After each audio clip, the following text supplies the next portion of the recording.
Ok, muchas gracias.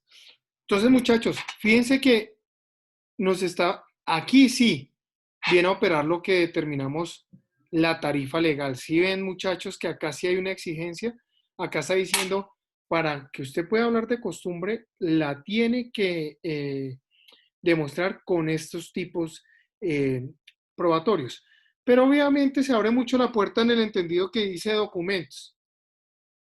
Uno que ya vimos que es un documento, nosotros ya sabemos que es un documento, puede ser una fotografía, puede ser un video, eh, pueden ser certificaciones, constancias, pueden ser inclusive, eh, no sé, documentos emanados por autoridad competente, puede ser por la alcaldía, puede ser, bueno, hay 10.000 maneras, pero al hablar de documentos, mis queridísimos amigos, nos está abriendo la puerta. Lo que ellos quisieron hacer fue única y exclusivamente sesgar a ciertos procedimientos en especial para demostrar la costumbre con un estándar probatorio determinado, no indeterminable. Pero finalmente, cuando ellos tocan el tema de documentos, abren la puerta para absolutamente todo, muchachos. La costumbre, principalmente, para poder llegar a tener a un reconocimiento, o más bien su carga demostrativa, la prueba ideal es la reconstrucción de los testimonios. Esa es la prueba ideal. ¿Por qué? Porque ustedes tienen que llevar personas que tengan un conocimiento, un arraigo determinado. Obviamente no van a llegar con una persona que lleva poco tiempo en esa sociedad, sino ustedes tienen que llegar con una persona que tenga sus raíces muy, muy antiquísimas frente a ese particular para poder llegar a decir, miren, en una sumatoria de testimonios con diferentes líneas de tiempo, está el antiquísimo, uno más moderno y uno más reciente, van a poder demostrar ustedes ese número, eh, más bien, esa carga demostrativa que se exige por parte del código. Ojo con esto, muchachos.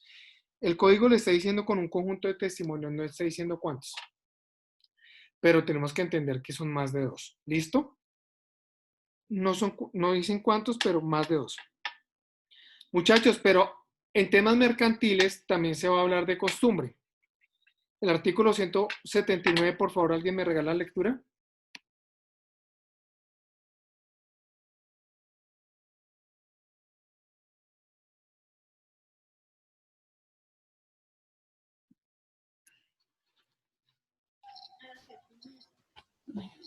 Artículo 179. Prohíbe la costumbre mercantil. La costumbre mercantil nacional y su vigencia se podrán, primero, con el consentimiento de dos comerciantes inscritos en el registro Testimonios. mercantil. Señor. Testimonio. Sí, Si estoy leyendo el que es, profe. sí, sí, sí. Dale, ¿Sí? Ok. Primero, con el testimonio de dos comerciantes inscritos en el registro mercantil que den cuenta razonada de los hechos y de los requisitos exigidos a los mismos en el Código de Comercio. Segundo, con decisiones judiciales definitivas que aseveren su existencia, proferidas dentro de los 5 años anteriores al diferendo. Tercero, con certificación de la Cámara de Comercio correspondiente al lugar donde rija la costumbre mercantil extranjera y su vigencia se acreditará con certificación del respectivo cónsul colombiano o, en su defecto, del de una nación amiga. Dichos funcionarios, para expedir el certificado, solicitarán constancia a la Cámara de Comercio local o a la entidad que hiciere sus veces, a falta de una y otra, o dos abogados del lugar, con reconocida honorabilidad. Especialistas en derecho comercial. También podrán probarse mediante dictamen pericial, rendido por personas o institución experta en razón de su conocimiento o experiencia en cuanto a la ley de un país o territorio. Con independencia de sí, está habilitado para actuar como abogado allí. la costumbre mercantil internacional y su vigencia se probarán con la copia de la sentencia o laudo en el que la autoridad jurisdiccional internacional la hubiere reconocido, interpretado o aplicado. También se probará con certificación de una entidad internacional idónea o mediante dictamen pericial rendido por persona o institución experta en razón de conocimiento o experiencia. Muchas gracias. Mis queridísimos amigos, vemos que, y es muy curioso el tema, aquí sí hay una tarifa legal para poder determinar la acreditación probatoria que se requiere. Fíjense que aquí hablamos de unos mínimos, mis queridísimos amigos. Están diciendo los testimonios mínimos en 2. Todo más o menos nos lo tramite a mínimo 2 ritualidades. Oigan, muchachos, voy al caso concreto. ¿Qué se le ocurre a uno porque uno tiene que llegar a demostrar una costumbre mercantil?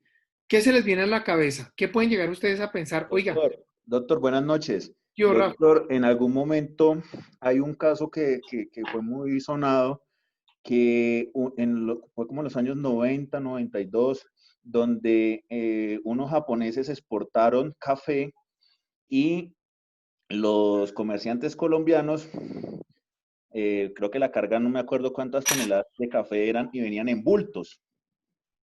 Y cuando llegaron a Japón, la importación, llegaron fue bulticos, o sea, y empezaron a alegar los japoneses, y eso fue un caso internacional donde alegaron la costumbre que el bulto colombiano equivalía a 50 kilos y no al bultico de 15 kilos, creo que fue que llegó y ganaron la demanda alegando, digamos, este caso en concreto de la costumbre mercantil colombiana, donde se especificaba que el bulto era de 50 kilos.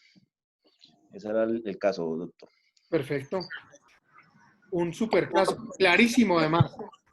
Clarísimo. Ahí toca demostrar que la costumbre y cómo se maneja. Y en esos temas internacionales sí que se presentan vicisitudes frente a ese tema. Sergio, ¿vas a hablar algo?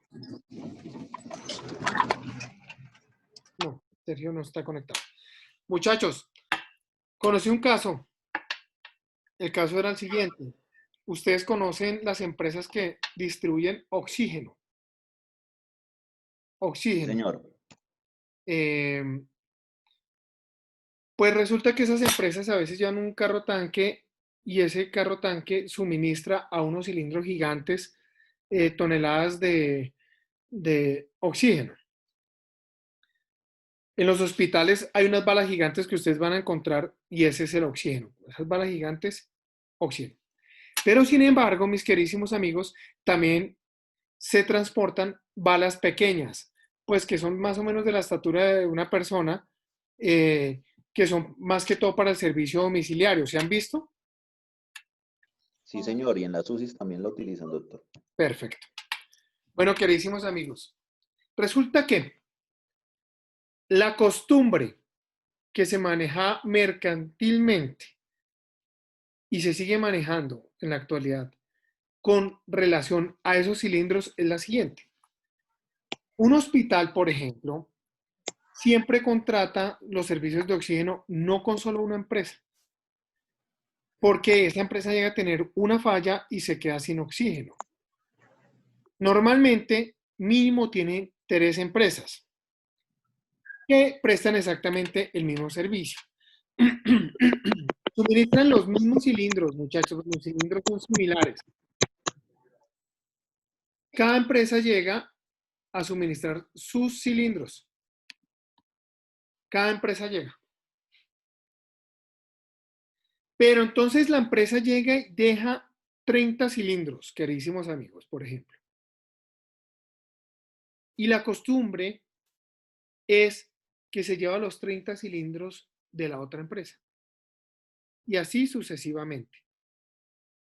Resulta, mis queridísimos amigos, que las multinacionales, grandes ellas, acaparando el mercado, resolvieron denunciar a los pequeños empresarios porque supuestamente le estaban hurtando sus cilindros.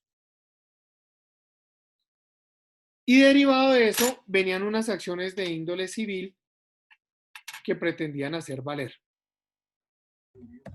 Desde luego nos tocó reconstruir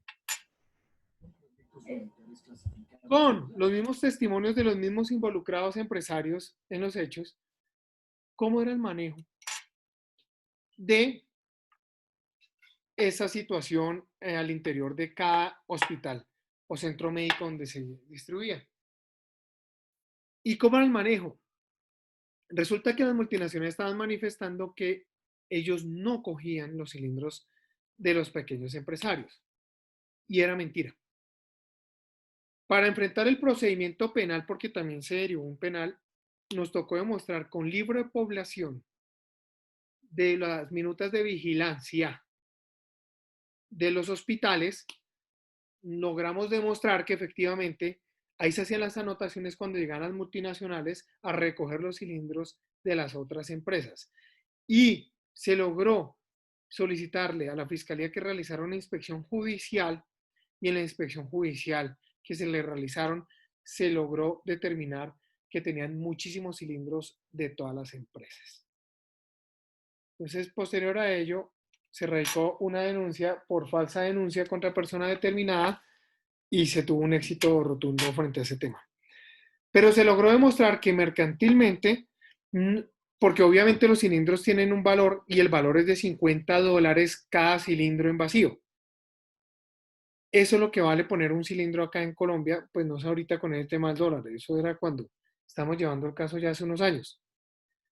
Obviamente, ellos argumentaban una pérdida inmensa, pero se logró demostrar cómo existía esa costumbre al interior de los diferentes comerciantes encargados de esa materia para poder llegar y determinar, oiga, efectivamente, así era que funcionaba, porque el problema grandísimo que se presenta, mis queridísimos amigos, es que no podría haber una sola empresa, ni siquiera las multinacionales, que pudieran resistir.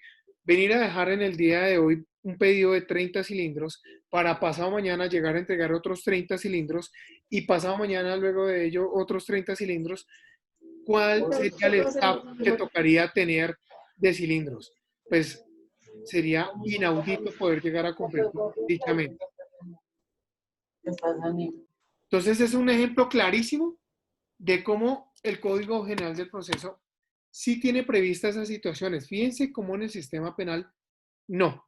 Allá se deja abierta esta finalidad, más bien se deja abierta la capacidad probatoria que podemos llegar a tener, pero acá sí se trae la diferencia. La diferencia sí es consonante, porque hay un mínimo probatorio que debemos tener en cuenta para ello.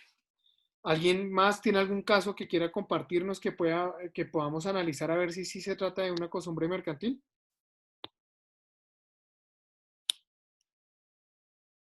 ¿No? Bueno, queridísimos amigos. Muchachos, nosotros traemos un tema bien interesante acá a continuación y es, oiga, ¿qué pasa en el evento dado donde si nuestro testigo o el testigo del caso es una persona sordomuda, por ejemplo? Resulta que el código también trae la especificación de cómo debemos realizar dicha valoración probatoria en el artículo 181. Por favor, ¿alguien me regala la lectura?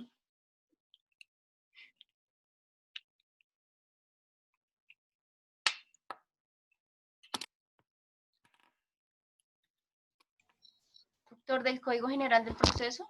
Sí, corazón. Artículo 181. Declaración con intérprete. Siempre que deba recibirse declaración a un sordo o mudo que se dé a entender por signos o alguna persona que no entiende castellano o no se exprese en este idioma, se designará por el juez un intérprete quien deberá tomar posesión del cargo. Queridísimos amigos, muchas gracias. Fíjense que en otro sistema no se mencionó absolutamente nada de esto. Acá sí. Y es un caso que puede llegar a ser particular. Un intérprete se puede llegar a necesitar, obvio. Lo que pasa es que la persona es sordomuda, pero no ciega. y la persona pudo haber percibido alguna situación. Por ejemplo, una responsabilidad civil extracontractual de un accidente de tránsito. Pero entonces, resulta, mis queridísimos amigos, que ¿cuál es el inconveniente acá? El inconveniente, mis queridísimos amigos, es que lo que diga el intérprete es lo que tiene que llegar a creer la audiencia. Es lo que llega, lo que tiene que dar por sentado el juez. Es decir, que es muy delicado y tiene que rendirse una confianza, mis queridísimos amigos, inmensa en el intérprete. Porque ustedes saben muy bien que el resto de pruebas las vamos a valorar y vamos a tener eh, la inmediación judicial, pero acá la inmediación, sí, el juez puede estar al frente de un señor que está haciendo señas, y el juez pues va a quedar totalmente desconcertado de qué es lo que está pasando porque no va a comprender en realidad qué es lo que pasa, qué es lo que manifiesta, qué es lo que transmite la persona. En otras palabras, amados amigos, no entiende un berraco jopo. Entonces, queridísimos amigos, toca que el sistema diseñe una confiabilidad gigantesca en el intérprete. Obviamente hay unas listas de auxiliares de la justicia. ¿Ustedes conocen el tema de las listas? ¿Alguien que trabaje con civil ha Sí, escuchado doctor. eso? ¿Cómo funciona el tema de las listas? Los auxiliares de la justicia, doctor, se inscriben, realizan un curso y son los curadores del juez, que en el caso dado del embargo de propiedades de vehículos, son asignados para que custodien estos bienes. Perfecto.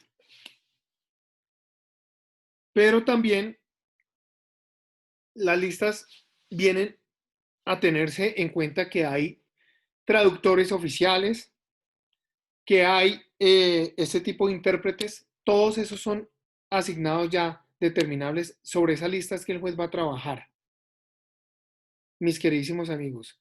Y fíjense, es el juez el que los coge, no la parte, porque vuelve y se presenta el asunto que les venía diciendo. Se puede llegar a presentar un menoscabo gigantesco, porque el señor puede estar haciendo las señas, por ejemplo, el intérprete llega y dice lo que se le viene en gana o puede estar arreglado para que manifieste otra situación y el señor no se da cuenta que manifiesta porque este intérprete puede estar dándole la espalda al juez y no le alcanza a leer los labios, al juez no, sino al testigo, no le alcanza a leer los labios y dice lo que quiera y ¿quién se va a dar cuenta de una falsedad tan gigantesca que se puede estar cometiendo y un fraude procesal? Pues nadie, muchachos.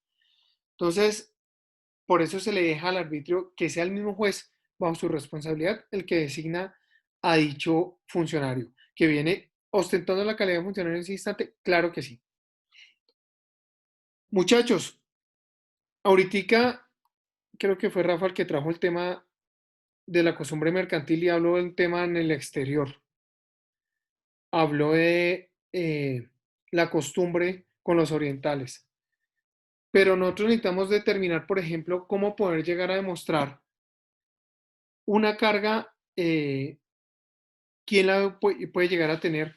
Si una prueba es practicada en el exterior, si un manejo probatorio es practicado en el exterior, por favor, el 182. 182. Pruebas en el exterior. Cuando se requiera la práctica de pruebas en territorio extranjero y no puedan practicarse por el uso de los medios técnicos mencionados en el artículo 171, se observará lo dispuesto en el artículo 41. Primero, hagamos el recorrido. Retomemos el 171 que nosotros ya lo vimos, ya estuvimos hablando acá del 171.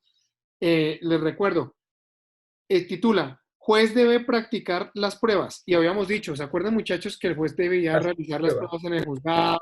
¿Sí recuerdan eso? Eso lo vimos el viernes. La Y mediación de la prueba. para la inmediación de la prueba, lo que se buscaba siempre era la inmediación de la prueba, que en lo posible evitar los despachos comisorios. Y eso ya quedó un poco claro.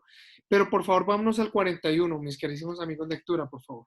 Porque en el 171, en el quinto inciso, es donde hablan de la parte exterior. si quieres lo retomamos, ¿no? Sí, perfecto.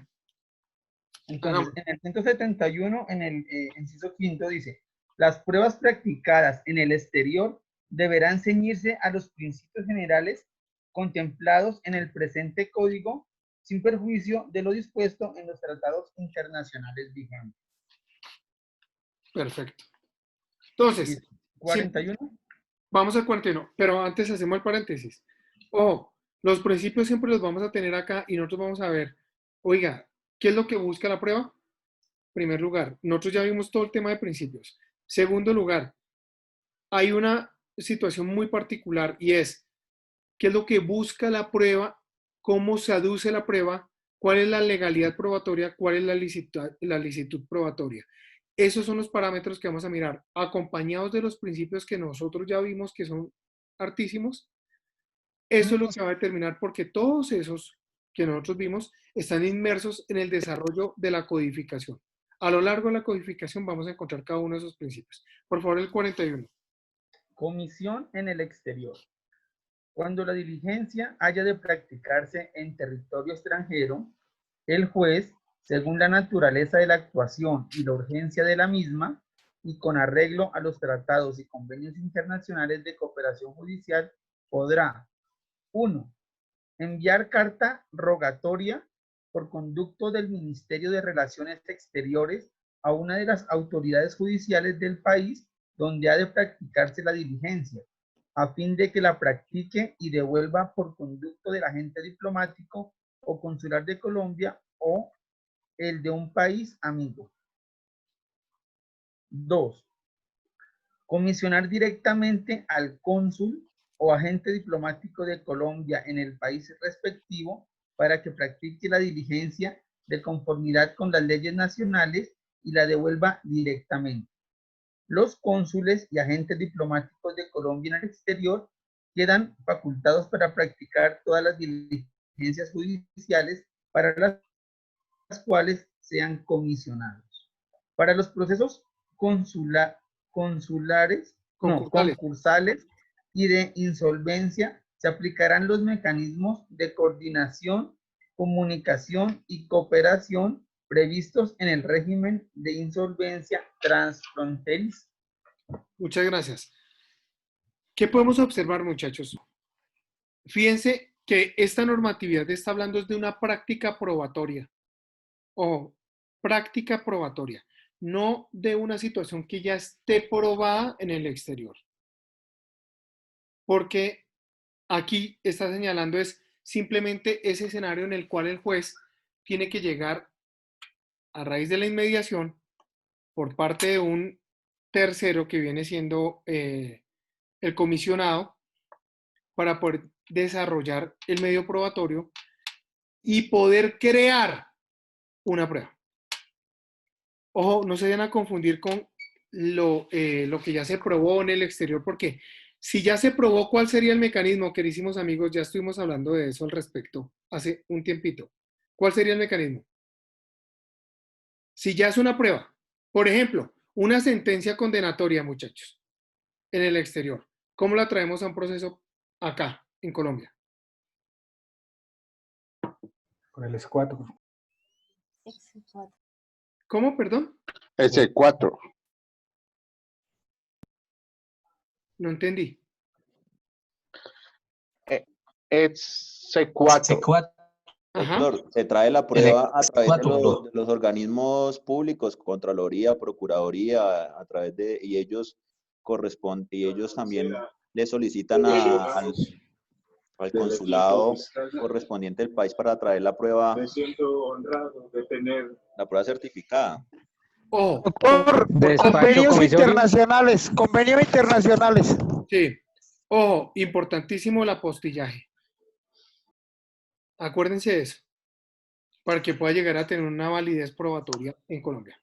¿Listo? Apostillaje, que es la manera con la cual le vamos a dar credibilidad a lo que se surte en el exterior. Y listo, muchachos.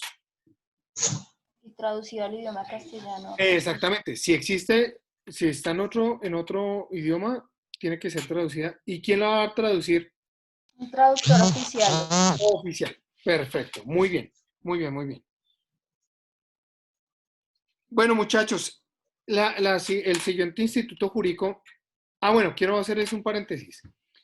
Fíjense, muchachos, que el Código General del Proceso tiene un peso gigantesco porque es con lo que se va a aprobar absolutamente todos los sistemas aparte del penal. Pero, si alguna situación procesal no está decantada en el Código de Procedimiento Penal, mis queridísimos amigos, nosotros la vamos a manejar con el Código General del Proceso. No interesa que esté en el sistema procesal penal el proceso, que sea el sistema penal, pero si hay un vacío normativo, el complemento normativo es este código. ¿Listo? Ténganlo presente. Muchachos, y este título que continúa es Instituto Jurídico de Prueba Extraprocesal. Sin leer, ¿qué se les viene a la cabeza cuando estamos hablando de una prueba extraprocesal? Sin lugar a duda que es fuera del proceso, ¿sí o no? Pero fíjense, vamos a hacer la analogía de por qué titula prueba y no medio probatorio. Por favor, ¿alguien me regala la lectura? 183.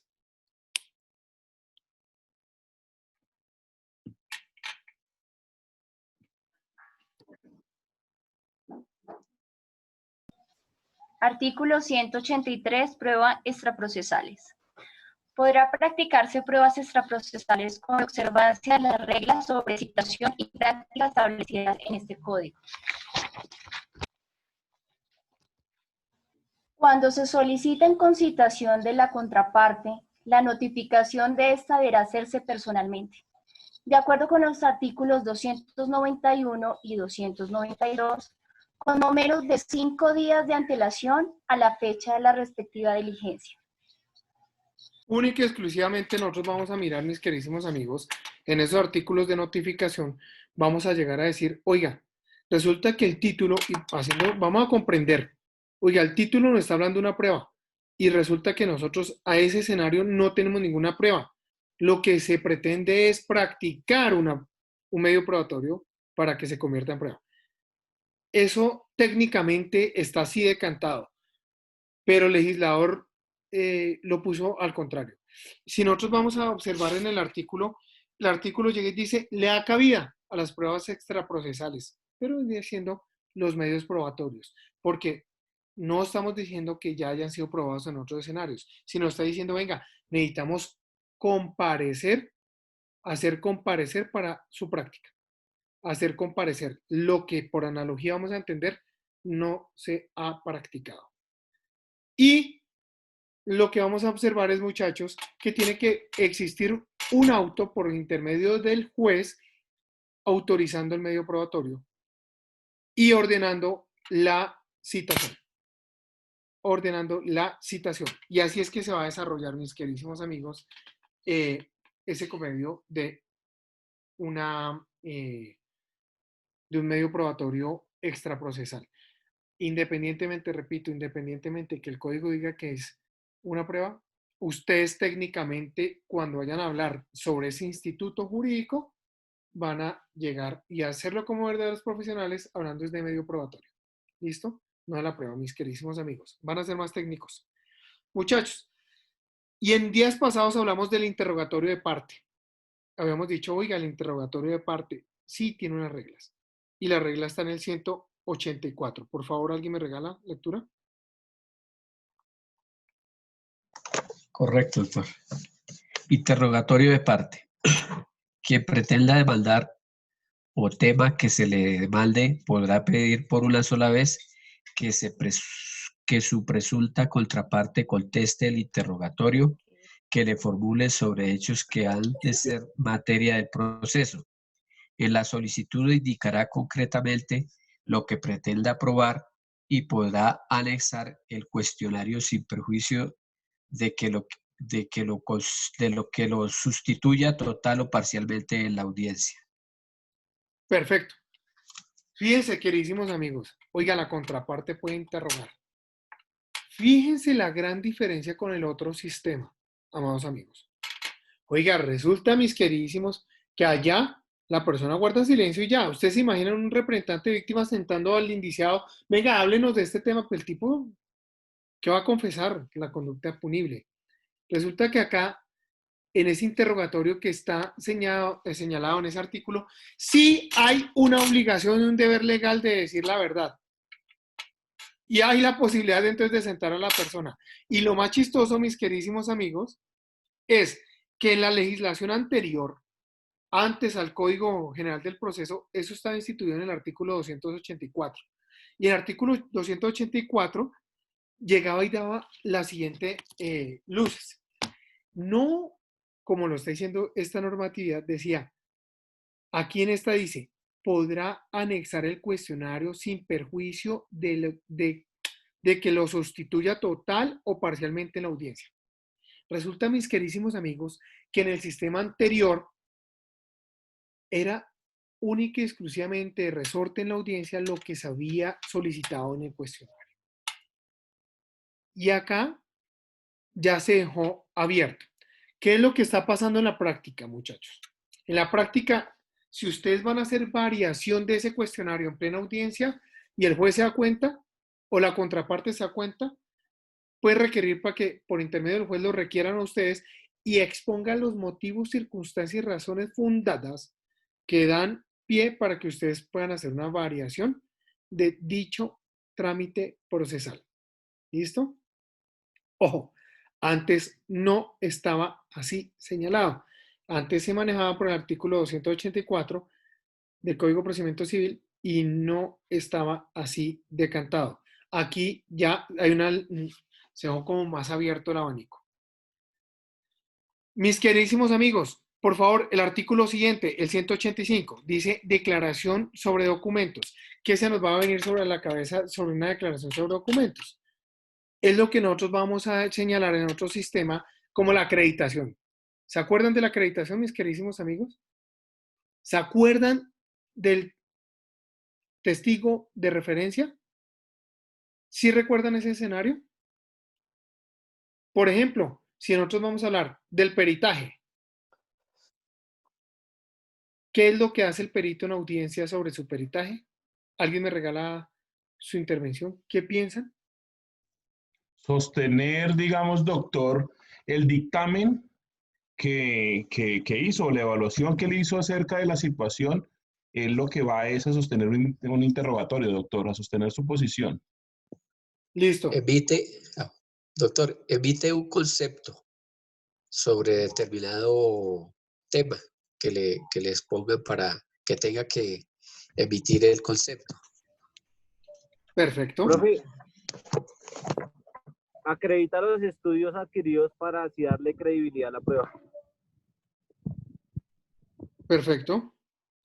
Muchachos, 185 y vamos a mirar. Lo que ustedes están diciendo es totalmente cierto, pero vamos a aterrizarlo en esta norma, por favor. El 185.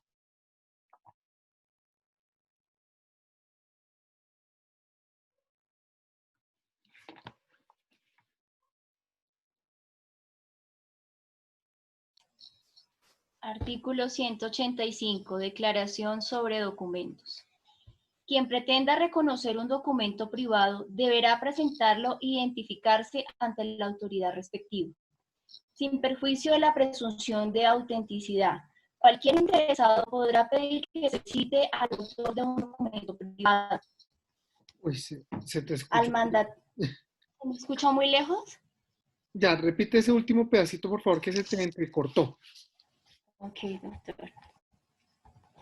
Sin perjuicio de la presunción de autenticidad, cualquier interesado podrá pedir que se cite al autor de un documento privado, al mandatario con facultades para obligar al mandante o al representante de la persona jurídica a quien se atribuye para que rinda declaración sobre la autoría, alcance y contenido del documento. ¿Sí me está escuchando, doctor? Perfecto. ¿Sí? Okay.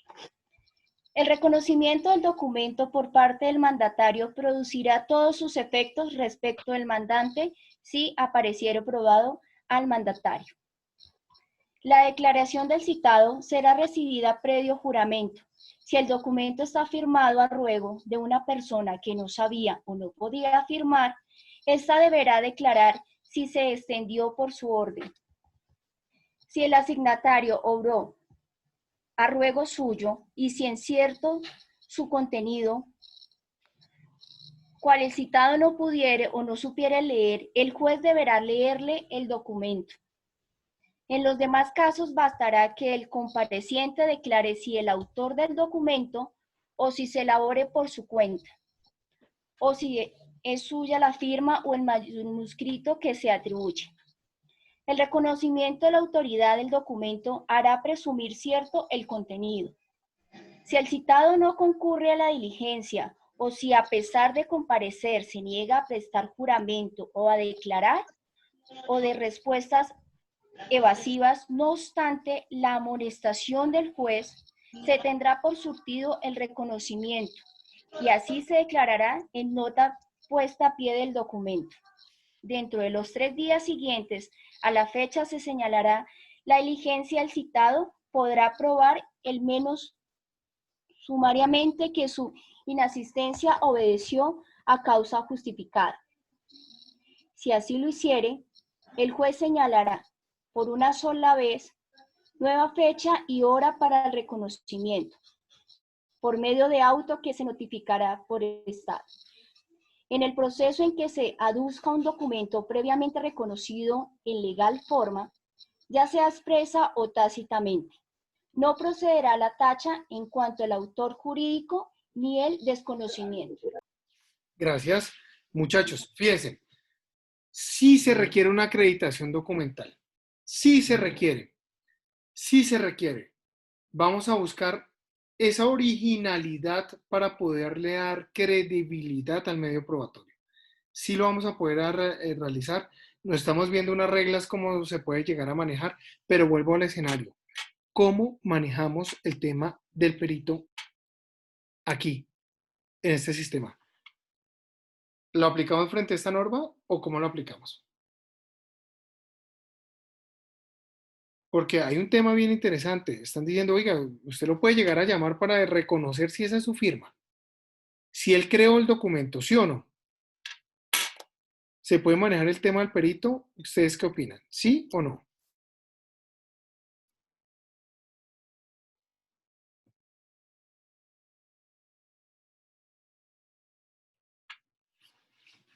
Muchachos. Pues es que la parte inicial, doctor, dice que se puede citar al autor del documento, o sea, el que elaboró el documento. Entonces yo pensaría que, pues, no dice que no tampoco, pero sí también se puede llamar a un perito para que tome las muestras de la firma y verifique si ese documento lo firmó él, el autor del documento. Ok.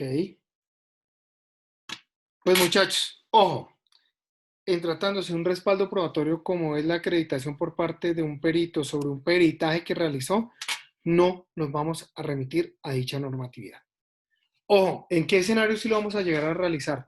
Lo vamos a llegar a realizar en otros escenarios, como por ejemplo cartas, inclusive algunos títulos valores puede llegarse a manejar por esta normatividad.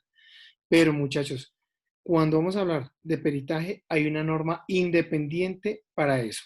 Y más adelante lo vamos a observar. No se vayan a confundir. Aquí en este escenario sí se permite, ojo, sí se permite una acreditación. Sí, claro. Sí, obviamente vamos a mirar, el perito firmó el informe y pues también tendría que ser objeto para determinar si él fue el que firmó o no. Eso lo podemos tener claro. Sí podemos reprochar sobre ese punto, claro, pero la normatividad aplicable es sobre la creación del documento. Ojo con lo que les quiero transmitir. La creación del documento. Si ese documento es en realidad el que se creó. No sobre su contenido. Ojo, que eso es lo que nosotros vamos a decantar y vamos a expresar y vamos a llegar a señalar cuando vamos a citar al perito que creó el peritaje. Porque una cosa es el documento escrito y otra cosa es lo que está plasmado dentro de él a la conclusión que se llegó.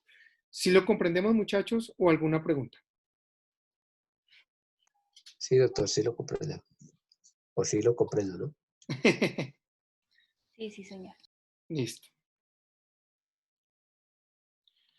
Muchachos, ¿Se acuerdan de ese tema de la cadena de custodia? Sí, señor. Sí, señor. Sí, señor. ¿Cuál era la finalidad de la cadena de custodia? Mantener un método de protección durante todo el proceso antes de que llegue al del juez. Perfecto. Garantizar esa creación. Pero ¿qué es lo que se realiza al finalizar la cadena de custodia que tú acabas de decir ante el juez? ¿Qué? ¿Competente? No, perfecto, no. ¿Qué es lo que se hace ante el juez? Ay, profe, no sé, ya se me olvidó. Tranquila. Descubrimiento probatorio Exhibición ante del el juez del documento, sí. exhibición del documento, porque si nosotros vamos a hablar de descubrimiento, estamos hablando, el descubrimiento se le hace a la parte, no al juez. Recuerden, el juez no es parte. Bueno, el juez es el director, ¿vale? Entonces, mis queridísimos amigos, miremos qué es lo que pasa con algunos elementos. Obviamente, lo que nosotros vamos a someter a cadena de custodia son documentos físicos, ¿cierto? Físicos que puedan llegar a ser sometidos ahí. No vamos a meter el testimonio de una persona. ¿Cómo lo vamos a meter si nos toman la entrevista, ya sea grabada, escrita o por cualquier otro medio? Pero es físico, algo que pueda ser percibido por los sentidos, tangible. Entonces, queridísimos amigos, vamos al 186, que allá también vamos a mirar cómo en el escenario de las otras jurisdicciones tenemos que realizar la exhibición del documento en plena audiencia. Por favor, 186.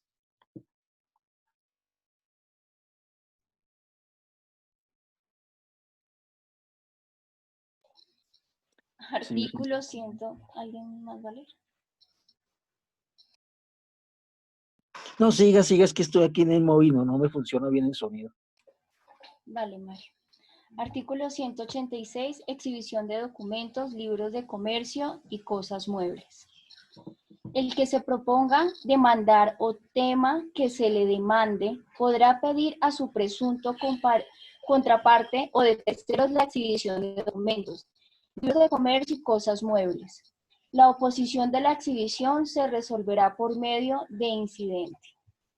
Perfecto. Oiga, fíjense que acá no necesitamos estar inmersos en el proceso.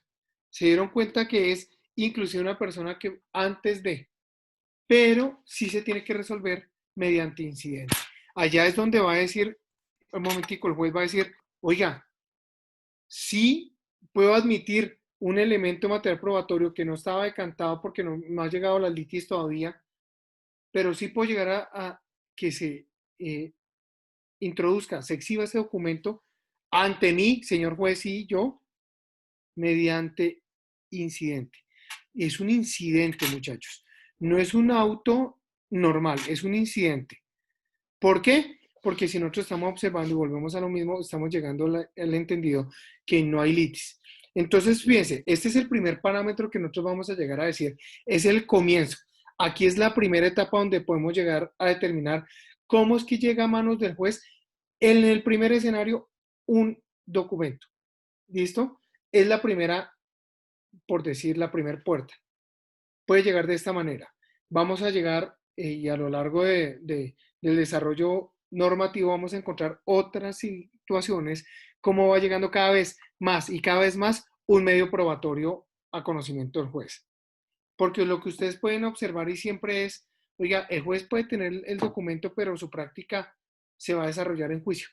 Ojo, acá no se está desarrollando en juicio y miren esa particularidad. Es bien interesante.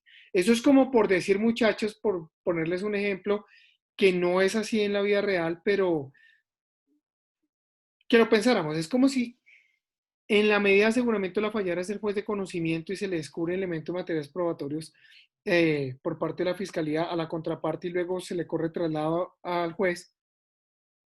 Y es el juez el que tiene ese primer contacto con algo preliminar. Algo preliminar, dejémoslo en etapa preliminar. ¿Sí? Y vamos a irnos y a remitirnos, mis queridísimos amigos, al 187 para continuar. Testimonio para fines judiciales. Y dice, quien pretenda aducir en un proceso un testimonio de una persona podrá pedir que se le reciba declaración anticipada con o sin citación de la contraparte. Volvemos y continuamos. Oiga, volvemos a esa etapa preliminar. Aquí se está diciendo de forma anticipada. ¿De forma anticipada a qué? ¿A qué, muchachos? ¿A qué viene siendo de forma anticipada? Al proceso, o a la investigación, o a la litis. A la litis. Técnicamente anticipada al juicio. ¿Listo? Y continúa. La citación al testigo se hará por cualquier medio de comunicación expedito e idóneo, dejando constancia de ello en el expediente. Cuando esté impedido para concurrir al despacho, se prevendrá para que comparezca en su lugar de donde se encuentre y allí se recibirá la declaración. Listo. Esto es con la única finalidad que llegue y se incorpore al procedimiento. Es decir, que si nosotros llegamos a hacer un análisis decantado de las etapas procesales, del cuándo, del íter. ¿Qué es el íter, muchachos? ¿Qué es el íter? ¿Qué se les viene a la cabeza sobre el íter? El camino. El camino. Sí. Entonces, resulta que en tema probatorio también vamos a hablar del íter probatorio. ¿Listo? Íter probatorio. Oiga, ¿qué es eso el íter probatorio? Íter probatorio son las etapas en las cuales se debe probar. Y aquí estamos viendo que es una etapa anterior. ¿Listo? Importantísimo, porque eso es como constituir prueba, muchachos, más o menos. Es como,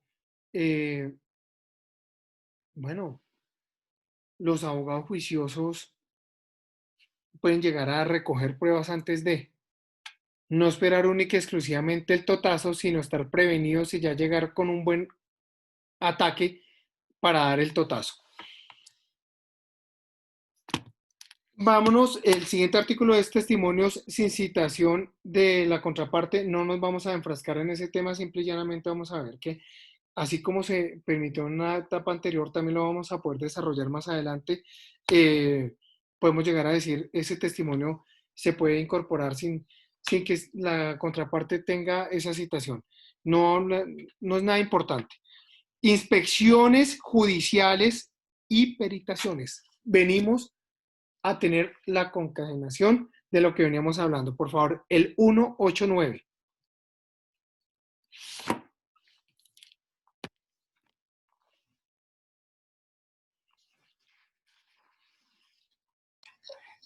Artículo 189. Inspecciones judiciales y periciales. Podrá pedirse como prueba extraprocesal la práctica en la inspección judicial sobre personas, lugares o cosas o documentos que hayan de ser materia de un proceso, con o sin intervención del perito. Las pruebas señaladas en este artículo también podrán practicarse sin citación de la futura contraparte, salvo cuando verse sobre libros y papeles de comercio, caso en el cual deberá ser previamente notificada la futura parte contraria. Gracias. Otra vez, aquí volvemos, queridísimos amigos. Sí se permite en esa etapa preliminar. ¿Se acuerdan de ese tema de la prueba anticipada? Sí, doctor. Sí, señor. Doctor. Es exactamente el mismo escenario. ¿Cuándo lo pueden llegar a ustedes a realizar? Es con la finalidad de preconstituir prueba o con la finalidad de practicarse una prueba, porque puede llegarse a extinguir en el futuro. Entonces, aquí se ha cabida inclusive, muchachos, a las peritaciones, porque resulta que muchas peritaciones sí requieren de una inspección para poder llegar a hacer un análisis determinable, concienzudo y demostrable, porque si no, el perito estaría basándose en solo documentación que no tendría de un soporte probatorio propio para que pueda desarrollar desde su ciencia.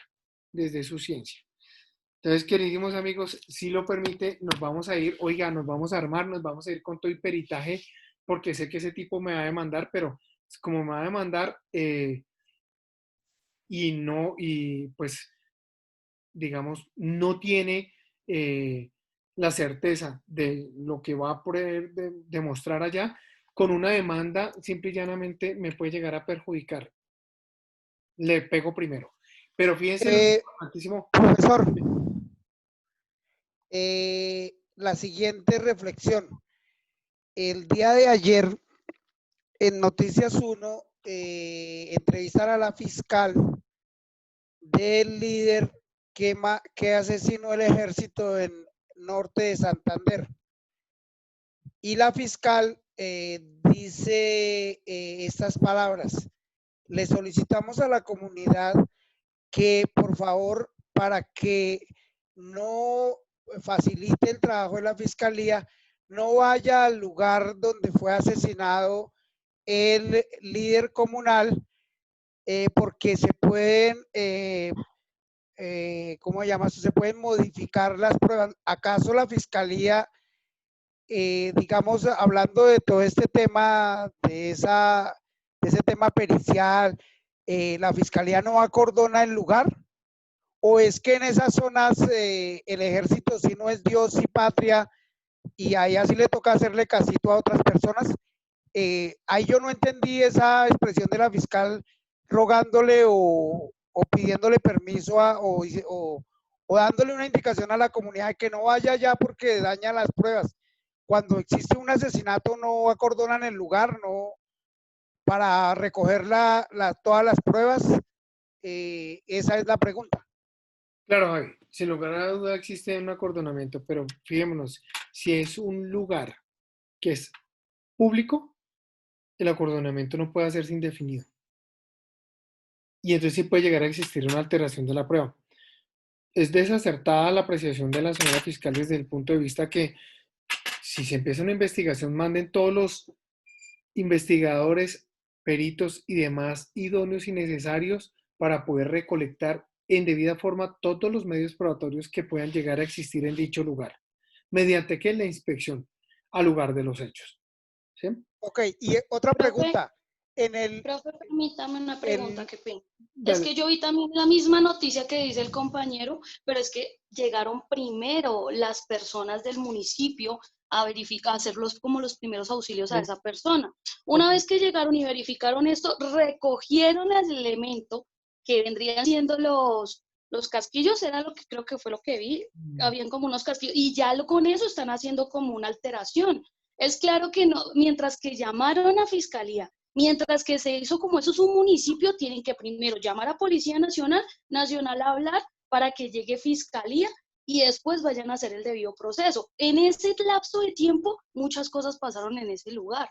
Por ese motivo es que la señora, pues en ese caso, yo creo que dijo que lo más pertinente es no tratar de alterar las pruebas que estaban, o bueno, los elementos probatorios. Yo pues creí que había sido después de haber hecho la presencia la autoridad, pero Brenda, no, muchísimas profe, gracias. es que Sin lugar a dudas, después es, por ejemplo, el accidente que hubo en Marley, que eso sí es después porque es una vía transitada, ahí sí se puede entender.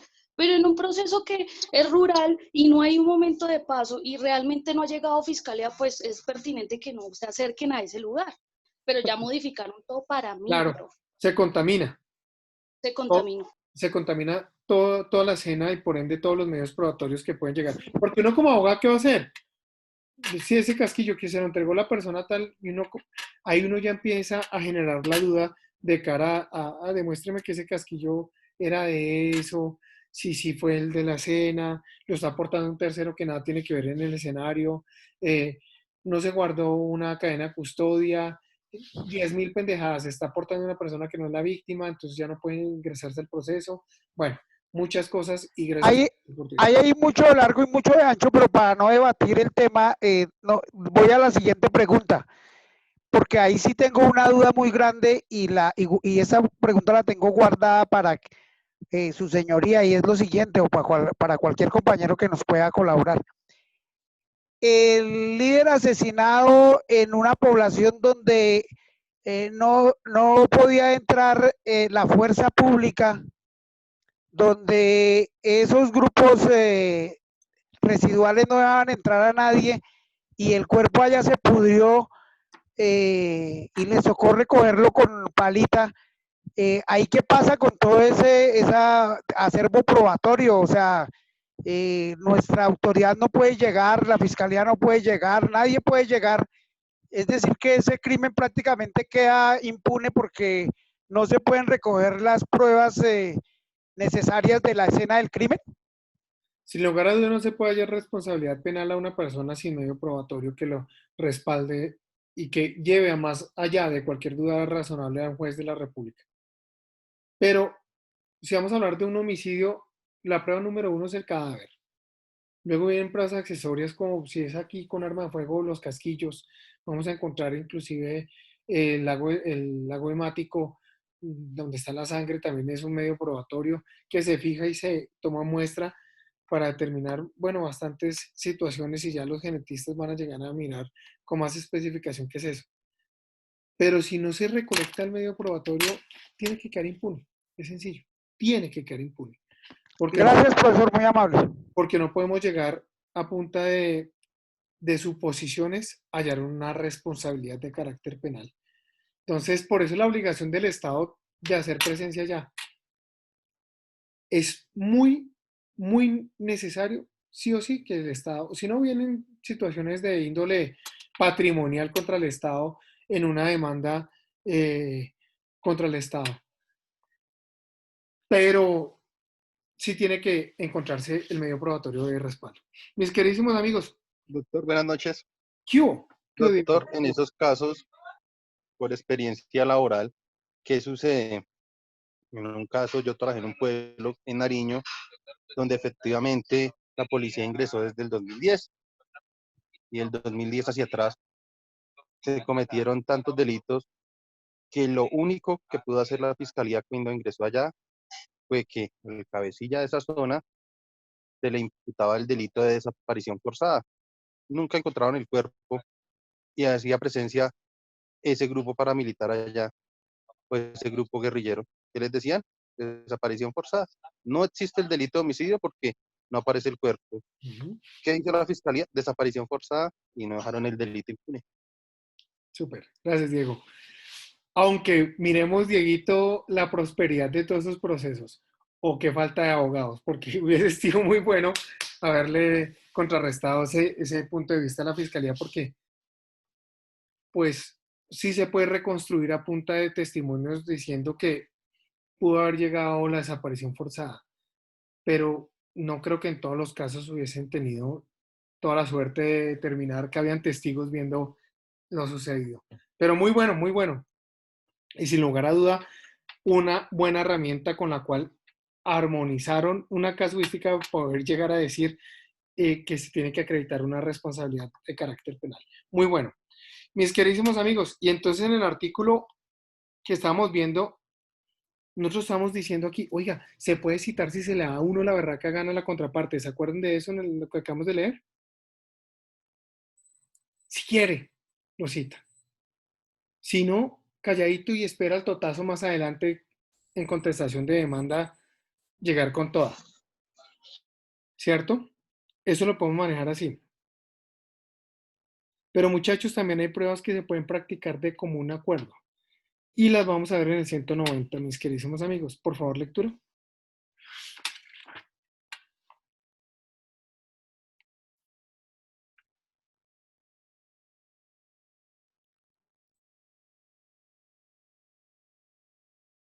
Javi, no sea así, ayúdeme.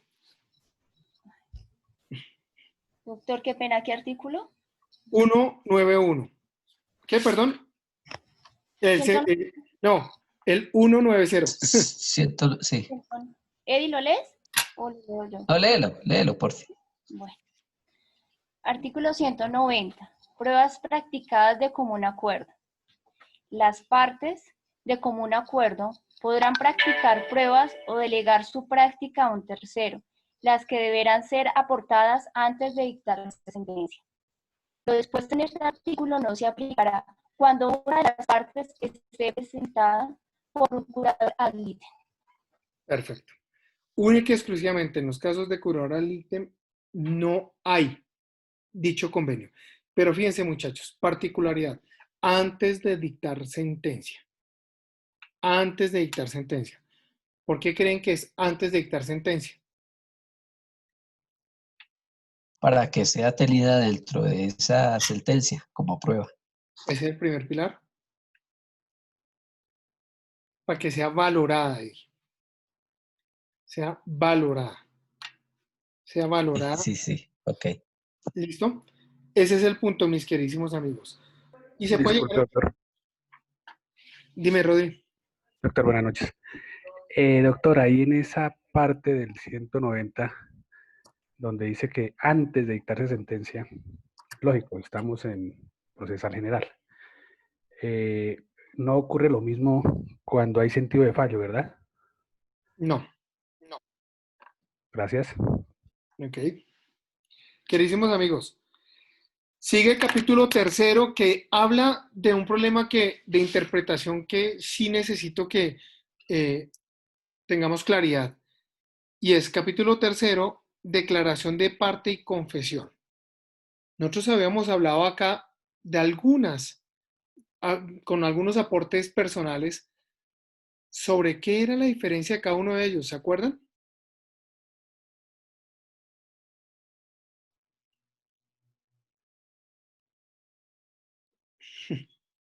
Estamos tan callados. Entonces vámonos Sí, doctor. Sí, Listo. doctor. Miren, Pues dime, Mari. yo me acuerdo que había dicho que la confesión era como confesar algo muy profundo, muy de uno, y que la otra, Declaración. la declaración era como declarar, digamos, en contra de algo que vi o pienso. Pero la confesión ya es muy más comprometedora, mucho más a profundo. Confesar algo de pronto que yo hice. Claro, O alguien hizo. la declaración de parte con la finalidad de no reconocer hechos que vayan a favorecer a la contraparte o que vaya a perjudicar al declarante. Y por el otro lado, vamos a encontrar un relato sobre las vivencias que tuvo la persona al interior o más bien sobre el conocimiento que tuvo la persona de los hechos, ¿cierto? Entonces, mis queridísimos amigos, esto empieza con el 191 que tenemos requisitos para la confesión, 192, confesión de litis consorte, ¿sí? El 193, confesión por apoderado judicial, 194, confesión por representante, 195, declaración de los representantes de personas jurídicas de derecho público, 196.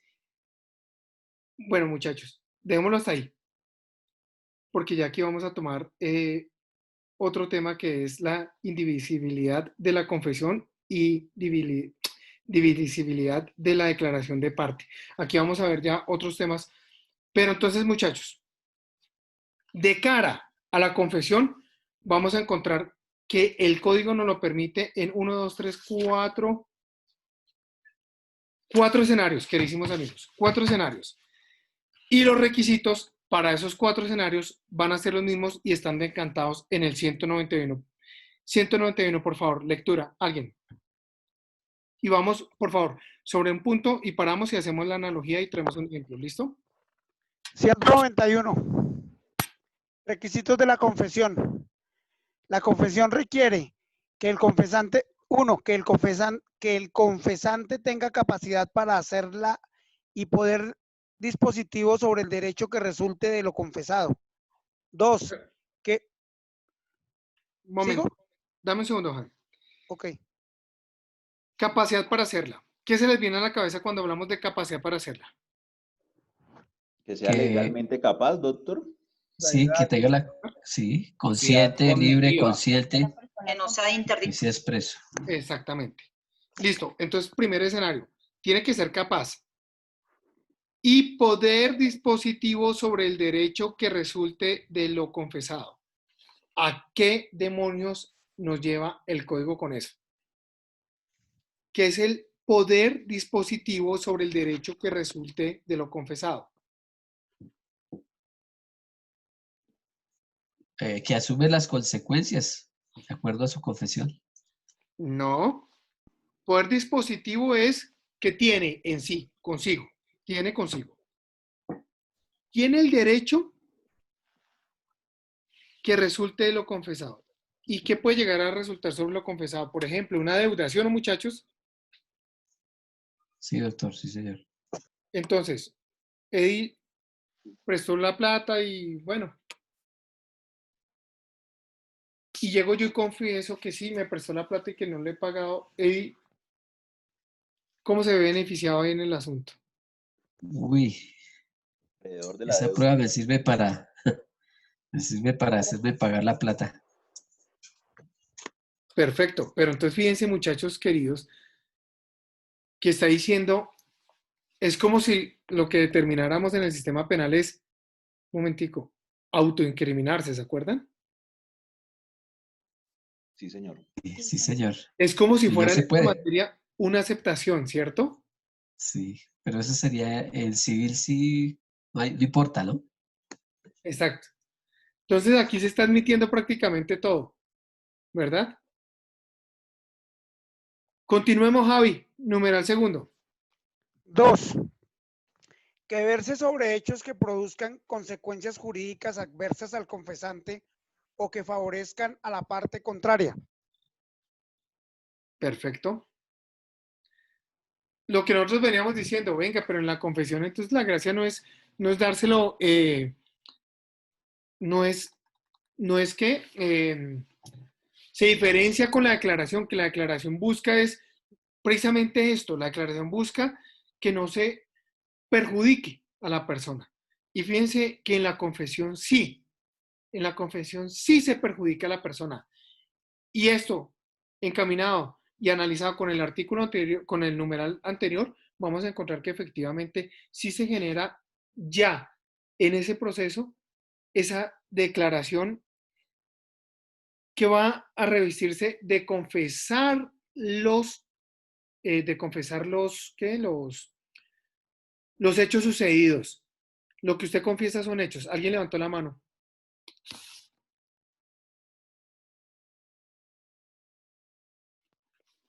Ok. 3. Que recaiga sobre hechos respecto de los cuales la ley no exija otro medio de prueba. Ok. Bueno, esto es el caso que simple y llanamente, no sé, no se me ocurre. Por ejemplo, queridísimos amigos, les pongo este ejemplo. En un ejecutivo, en un procedimiento ejecutivo, si yo, ¿cómo demuestro? El caso es el siguiente, se prestó mediante letra, con una letra de cambio. ¿Cómo demuestro la obligación? Con la letra de cambio. Título o valor. El título o valor con el documento. Bueno, mis queridísimos amigos, ¿y si me voy con una confesión? Lo que haría de parte, una declaración de parte. Una conciliación donde... Tocaría realizarlo ex ante. Como prueba anticipada, ¿listo? Como prueba anticipada. Es la única manera con la cual yo podría llegar. Porque o si no, sí o sí requiero el título o valor. Porque sin el título o valor, ¿cómo voy a alegar unos derechos litigiosos? No voy a tener manera. Javi, continúa. Que sea expresa, consciente y libre. 4. Que sea expresa, consciente y libre. Perfecto, ya. 5. Que verse sobre hechos personales del confesante o de los que tenga o deba tener conocimiento. Perfecto. Obviamente, los hechos van a estar supeditados. Los hechos de la confesión supeditados a los hechos de la litis en el caso. Obviamente es lo que haya percibido el sujeto. lo que él haya visto por intermedio de sus sentidos, queridísimos amigos, de sus sentidos. Porque si nosotros vamos a hablar que el tipo va a confesar un tema que no tiene nada que ver con este asunto, simple y llanamente tiene que tacharse esa confesión y no ser valorada. Bueno, no ser valorada. Continúa. 6. Que se encuentre debidamente probada, si fuere extrajudicial o judicial trasladada. Perfecto. Simple y llanamente, si nosotros vamos a mirar si se practicó en otro procedimiento, simple y llanamente vamos a traer directamente, vamos a encontrar que tenga que versar sobre los mismos hechos y sí tenga esa característica probatoria, es decir, si se haya practicado. Practicado. Continúa porque ese artículo no el termina. final. La simple declaración de parte se valorará por el juez de acuerdo con las reglas generales de apreciación de las pruebas. Es decir, la inmediación. Listo. Pero entonces la pregunta que yo les tengo, según la analogía que ustedes pueden llegar a comprender. Si nosotros vemos, está diciendo el artículo, requisitos de la confesión. ¿Qué opinan ustedes? ¿Estos requisitos se tienen que cumplir absolutamente todos o simplemente con que se cumpla uno de ellos puede llegarse a dar cabida a la confesión? Con uno de ellos. Yo pensaría que parcialmente. Yo diría que con todos. No tienen que cumplirse todos para que pueda apreciarse por el juez y le dé un valor de acuerdo a la apreciación de las pruebas, a las reglas generales de apreciación. Muchachos, comparto lo mismo, que sean todos, pienso yo.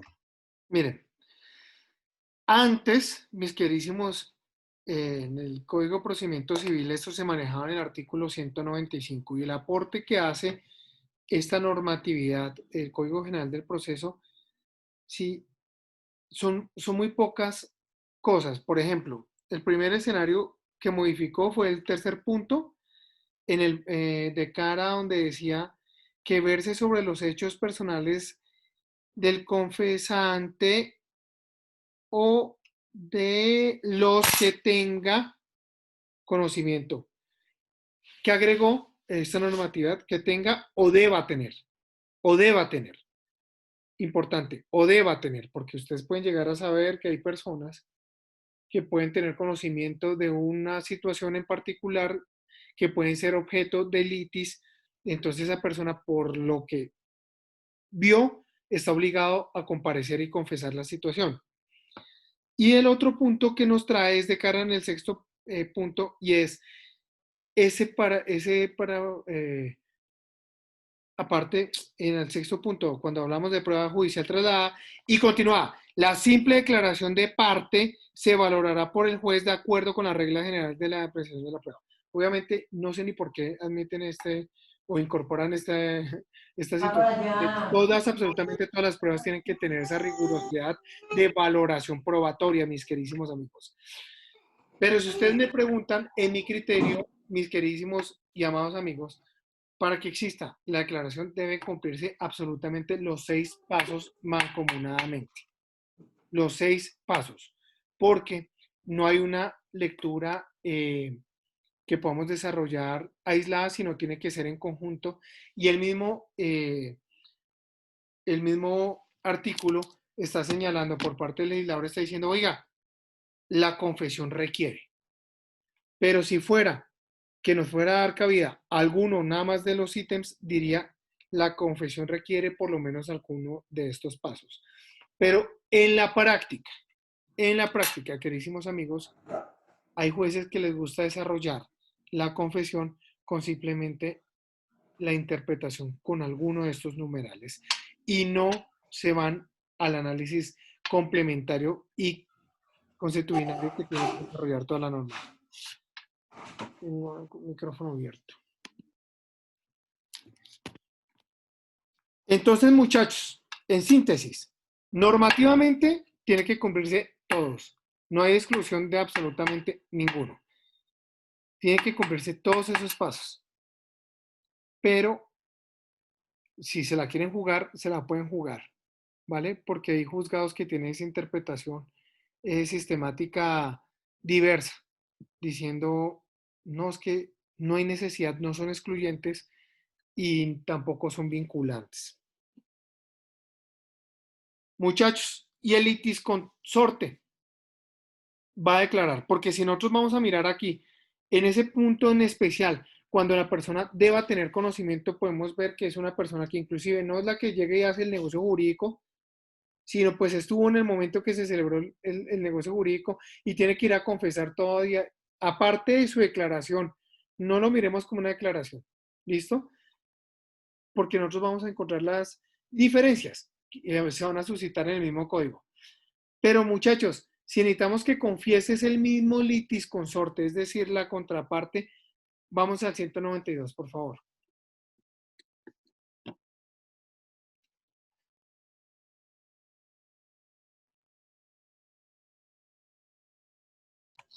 Artículo 192. Confesión de litisconsorte.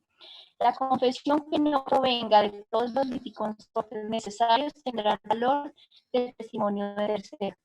Igual valor tendrá la que haga un litisconsorte facultativo respecto de los demás. Aquí encontramos un problema gravísimo. Resulta que cuando dice que no provenga, la confesión que no provenga de todos los litisconsortes, todos, aquí está diciendo todos, necesarios, ojo, porque unos son los facultativos, otros los necesarios, de todos los litisconsortes necesarios, tendrá el valor de testimonio de terceros. Es decir, mis queridísimos amigos, ¿qué alcance o qué estándar probatorio se le puede llegar a dar a esa confesión? Pues no se está valorando como prueba primaria, como prueba necesaria indiscutiblemente para proferir un fallo. Ustedes pueden darse cuenta que al ser un testimonio de terceros, podemos llegar a tener diversidad de situaciones al momento de la valoración por el juez.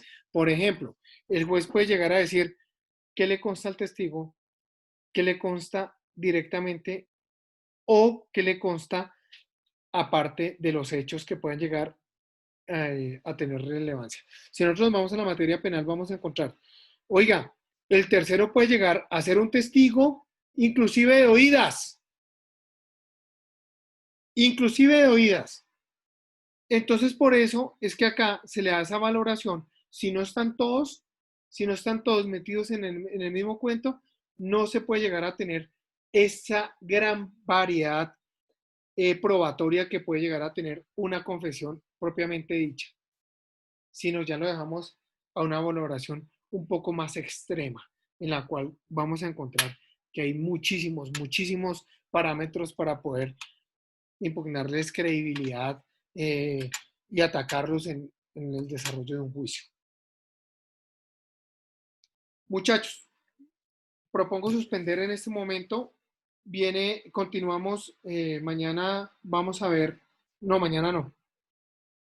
Mañana vamos a hablar de un tema muy importante y voy a hacer una ambientación al tema. Nosotros vamos a encontrar que hay un derecho sancionador, ¿cierto? Yo les hablé del derecho sancionador, que eran esas ramas del derecho, por ejemplo, una multa de tránsito. Eso es un derecho sancionador, ¿cierto? Se diferencia con el derecho penal porque el derecho penal no profiere una sanción propiamente dicha. ¿Qué profiere el derecho penal? ¿Qué opinan? Una sentencia condenatoria, doctor. Una pena. Hecho. Una pena. Una pena. Cuando a ustedes les imponen un comparendo, a ustedes no los están penando por el comparendo, ¿o sí? No, les imponen es... No. Una pena pagarlo.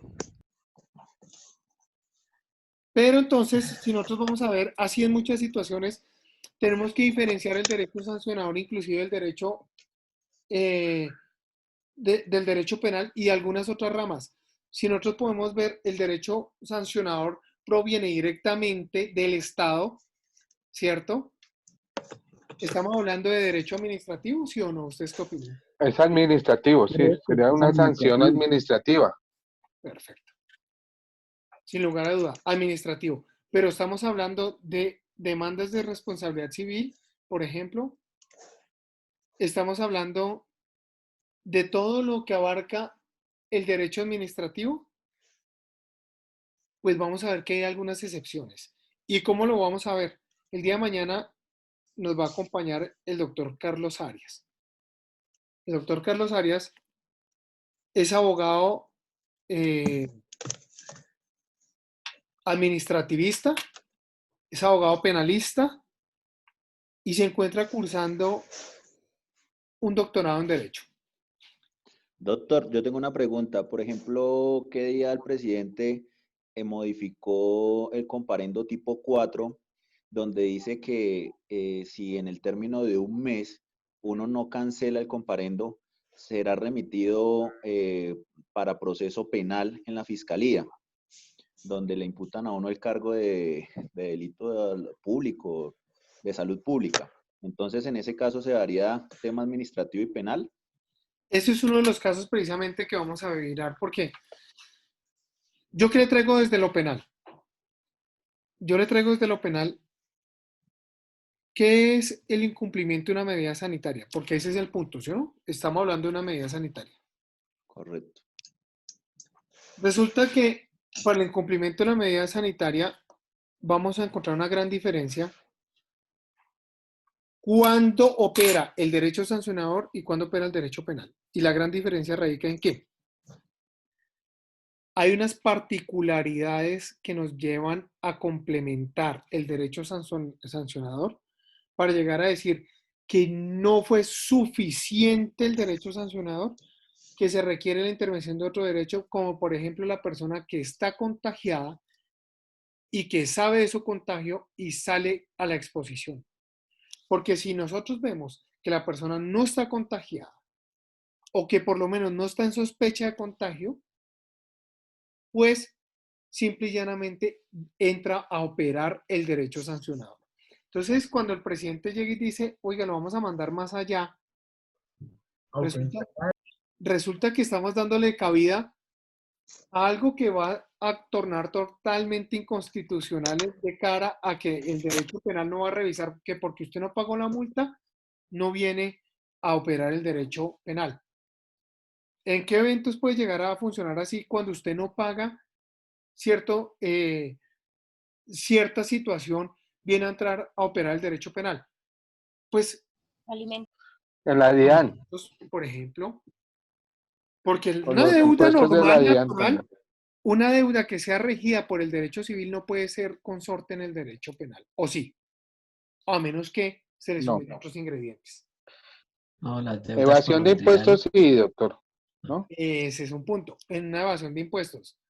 Pero fíjense que para que exista la evasión de impuestos, primero el derecho sancionador lo cita y la persona va a mirar si enfrenta ese proceso sancionador y luego se remite a la instancia penal, porque se puede dar terminación en ese derecho sancionador si hay un pago de la obligación. Doctor, otra cosita. Doctor, por ahí vi la noticia del caso tuyo que nos comentabas de Peter Majarrés, de que la Corte condenó a 49 millones. Entonces quería saber bajo qué prefecto o cómo fue el fallo final condenatorio, ya que tú lo expusiste. Muchachos, allá que se desarrolló, es que tengo un par de reservas ahí porque estoy organizando un tema de una denuncia de carácter penal contra varias personas por comisión de conductas punibles que demostraré tajantemente. La oficina no le llevó el proceso laboral a Peter, simplemente llegamos al último escenario, pero allá se demostró supuestamente en el proceso laboral que sí existía esa subordinación, que sí existía esa contratación y que sí era parte del grupo, de la agrupación este músico. Y para ello se trajeron certificaciones laborales, que son las que vamos a entrar a determinar. Primera instancia se ganó porque no, el gran debate probatorio se centró en dos confrontaciones de los mismos músicos. Unos decían que sí trabajaba y otros decían que no trabajaba. ¿Quiénes decían que no trabajaban? Los que continúan en la agrupación. Y entonces se le dio valor por ese mismo ítem y se falla a favor de Peter. Esto es apelado y se gana. Se revoca el asunto señalando que, oiga, pues es que hay un interés por parte de los músicos que todavía siguen con la subordinación, porque esos músicos que siguen con la subordinación, pues dependen de ese patrono, y ese patrono, pues, y le dan credibilidad a la contraparte y sobre todo a los certificados que se traen. Entonces la prueba desarrollada en juicio, la testimonial tuvo una gran cabida y fue la que permitió que existieran los fallos judiciales.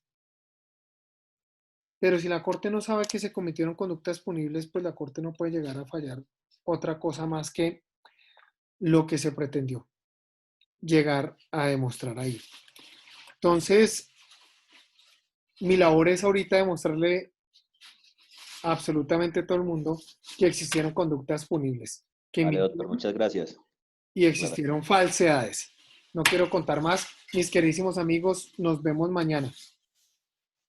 Por favor, pórtense. Doctor, muchas gracias. Muy amable. Gracias, doctor, muy amable. Muchas gracias, doctor. Muchachos, mañana con todas las ideas locas que se les produzcan sobre derecho sancionador y el derecho penal, confrontaciones. Esto que acabamos de hablar de la medida sanitaria es un buen ejemplo. Y lo hacemos mañana. Gracias, doctor. Buenas noches. Gracias, doctor. Feliz noche.